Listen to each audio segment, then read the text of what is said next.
Thank you Jesus, hallelujah. मसीह खुदावंद में आप सबको एक मर्तबा फिर पास्टर सरफराज रहमत का सलाम पहुंचे। आज हम ज़बूर 101 की तरफ बढ़ेंगे और एक बहुत बड़ा संगे मील जो हमने अबूर किया है वो 100 ज़बूर हमने कंप्लीट किए और आज हम 101 की तरफ बढ़ने जा रहे हैं। Praise the Lord. ये ज़बूर एक बादशाह का वादा है जो अपनी बादशाह कायम होने के बाद खुदा के हजूर में इन बातों का इकरार करता है कि मैं कैसा तेरे साथ चलूंगा। तो पहली आयत में लिखा है, मैं शफकत और अदल का गीत गाऊंगा, ऐ खुदा मैं तेरी मदा सराई करूंगा। नंबर 1, ये जो बादशाह है जिसका नाम दाऊद है, ये दाऊद का मजमूर है। और दाऊद ने जब खुदावंद के हजूर से बादशाही को लिया और उसको मालूम है कि खुदा ने किसी दूसरे बादशाह से इस बादशाही को लेकर ये बादशाही उसने मुझे दी है, तो दाऊद बड़े अच्छे तरीके से जानता है कि इस बादशाही के देने वाले के पीछे किसका हाथ है। और वो इस तख्त पर बैठने के फौरी तौर पर इस बात को रियलाइज करता है कि वो जो किंग मेकर है, वो जो बादशाही देने वाला है, नंबर 1 मैं उसका गीत गाऊंगा, मैं शफकत और अदल का गीत गाऊंगा, क्योंकि खुदावंद है जो मोहब्बत करता और मुनसिफ और आदिल है। और उसने किसी दूसरे के हाथ से बादशाही को लिया और मुझे दिया।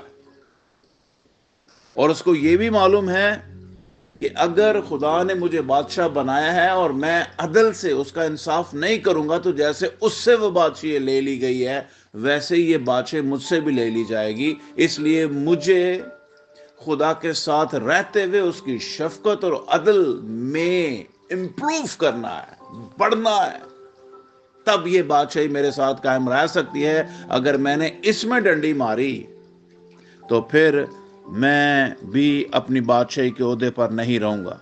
इसलिए वो कहता है, खुदावंद मैं तेरी मदा सराई करूंगा। ये बादशाह फुली अवेयर है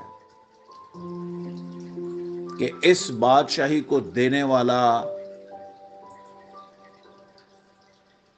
वो खुदा है जो कादर मुतलक है, जो अल्फा और ओमेगा है, जो सल्तनत खुद करता है और जमीन पर हमें अपनी डायरेक्शन से, अपनी रहनुमाई से बादशाही करने का फजल और तौफीक बख्शता है।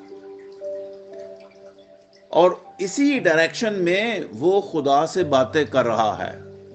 नंबर 2 आयत में कहता है, मैं अक्लमंदी से कामिल राह पर चलूंगा, यानी मैं पूरी कोशिश करूंगा कि जो तेरी कामल राह है मैं उसको इस बादशाही में पूरा करने के लायक ठहरूं।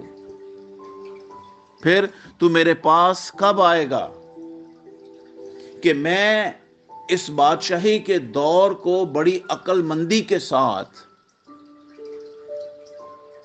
पूरा कर सकूं।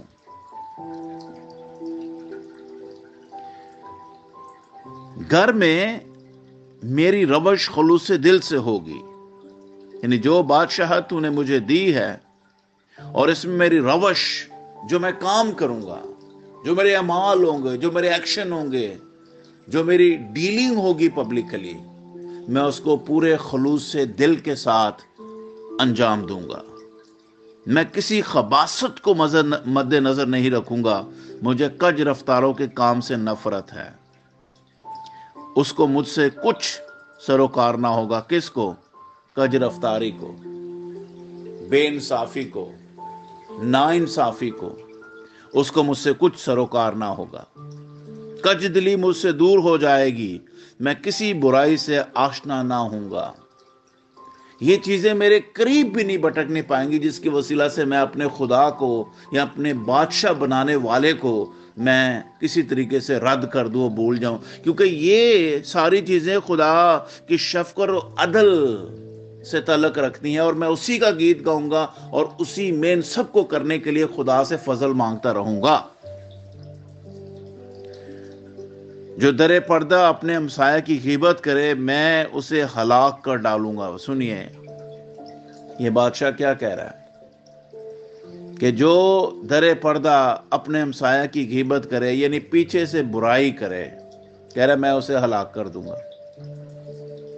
मैं बुलंद नजर और मगरूर दिल की बर्दाश्त ना करूंगा। जो अपने आप में मगरूर बनकर और खुदा की बख्शिश और उसकी शफकत और उसकी रहमत को भूल जाते हैं, मैं उसे जिंदा नहीं छोड़ूंगा, मैं उसे बर्दाश्त नहीं करूंगा। फिर मुल्क के ईमानदारों पर मेरी निगाह होगी ताकि वो मेरे साथ रहें। ईमानदारों पर मेरी निगाह होगी कि वो मेरे इर्द गिर्द रहें, वो मेरे साथ रहें। जो कामिल राह पर चलता है वही मेरी खिदमत करेगा। जो कामिल राह पर चलता है वही मेरी खिदमत करेगा। Praise the Lord. दगाबाज मेरे घर में रहने ना पाएगा, द्रोगो मेरे रूबरू क़याम ना होगा। द्रोगो को मेरे रूबरू का क़याम ना होगा। मैं हर सुबह मुल्क के सब शरीरों को हलाक किया करूंगा ताकि खुदाउन के शहर से बदकारों को काट डालूं। ये जो ज़बूर है, खास तौर पर इसकी थीम को समझिए। जब दाऊद बादशाह मुकर्रर होता है तो वो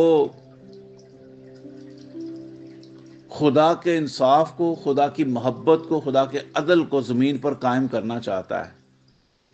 लेकिन दाऊद की सूरत में ये एक पार्शली या वक्ती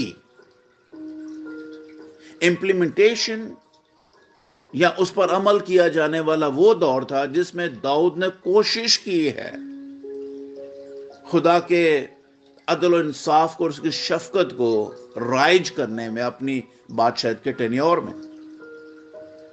लेकिन इसके पीछे दरअसल एक ऐसे बादशाह का जो दाऊद की नस्ल से पैदा होगा और उसका नाम यीशु मसीह नासरी है, उसकी बादशाही की झलक नजर आती है कि जो कुछ दाऊद यहां पर कह रहा कि मैं इस बादशाही में इन चीजों को राइज करूंगा, वो आकर हमें यीशु मसीह की जमीनी बादशाही में या जमीनी खिदमत में हमें नजर आता है। और जब यहां पर हम दूसरी आयत पढ़ते हैं कि मैं अक्लमंदी से कामिल राह पर चलूंगा, तो जब जमीनी बादशाह जो यहूदियों का बादशाह जिसको खुदा के बेटे यीशु मसीह ने ज़मानों के आखिर में भेजा, उसने इस कलाम को मनोअन अपनी जात में पूरा किया है। और उसने कहा कौन है जो मुझ पर गुनाह साबित कर सकता है? मैं रास्ते से हुकूमत करूंगा, मैं खुदा की मर्जी को बचा लाऊंगा, मैं कामिल रफ्तारी से खुदा की राह पर चलता रहूंगा।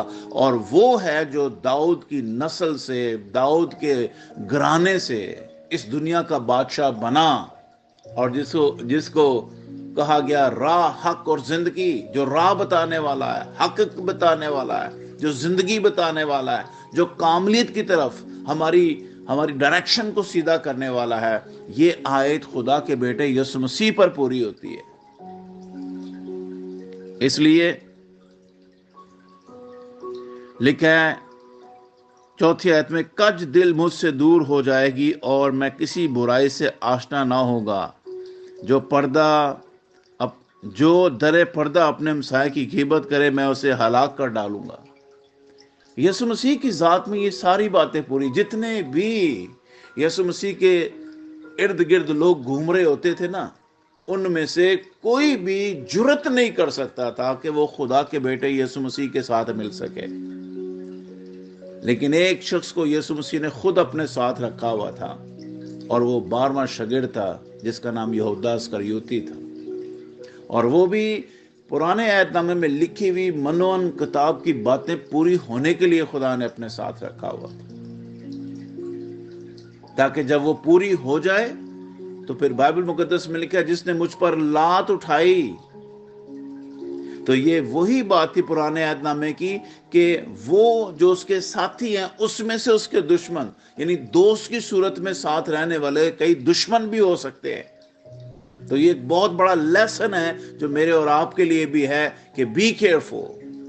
اس لیے دعا میں رہنا، خدا کی حضوری میں رہنا، تاکہ خدا ہمارا ذہن، ہماری سوچ، ہمارے خیال اپنے کلام کی طرف لگاتا رہے، اور شفقت کا اور عدل کا گیت گانے اور خدا کی مدح سرائی کرنے کا بادشاہ کا یا کلیسیا کا فرض اس لیے ہے کہ ان کی آنکھیں اور ان کے کان کھلے رہیں. جب بھی جیسے یہ بادشاہ ہے داؤد بادشاہ جو خدا کی طرف سے مقرر ہوا ہے، تو وہ یہ باتیں کہہ رہا ہے، ہم ایز اے کلیسیا زمین پر خدا کے بیٹے یسوع مسیح کے وسیلہ سے ایک بادشاہی اور کہن داؤد کی طرح مقرر ہوئے. اور جیسے داؤد پہلی آیت میں کہتا ہے کہ میں شفقت اور عدل کا گیت گاؤں گا، اے خدا میں تیری مدح سرائی کروں گا، اسی طریقے سے کلیسیا کو بھی شفقت اور عدل کا گیت بھی گانا ہے اور اس کی مدح سرائی بھی کرنی ہے. تو پھر ہوگا کیا اس کے وسیلہ سے؟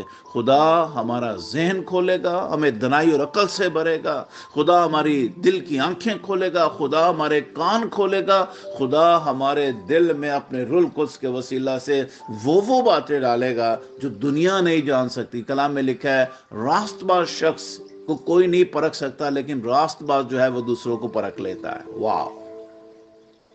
تو وہ کس سبب سے یہ کرتا ہے؟ صرف عدل اور شفقت کا گیت گانے اور خداوند کی مدد سرائی کرنے کے وسیلہ سے. تو لہذا آیت نمبر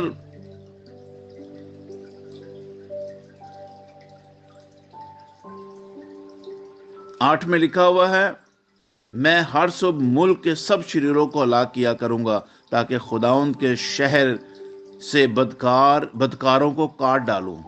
یہ خدا کا بیٹا یسوع ہی ہے جو اپنے انصاف اور عدل کے وسیلہ سے، اور یہ کہاں پر لکھا ہے کہ خدا یسوع مسیح یہ عدل اور انصاف کرے گا؟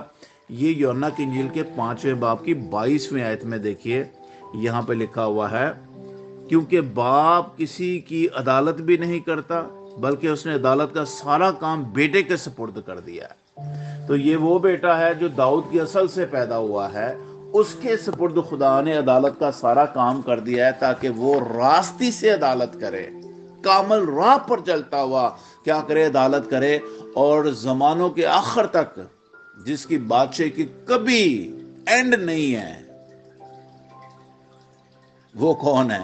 وہ خدا کا بیٹا یسوع مسیح ہے جو داؤد کی نسل سے پیدا ہوا، جس کی بادشاہی کا کبھی زوال نہیں ہے، وہ ہمیشہ تک بادشاہ.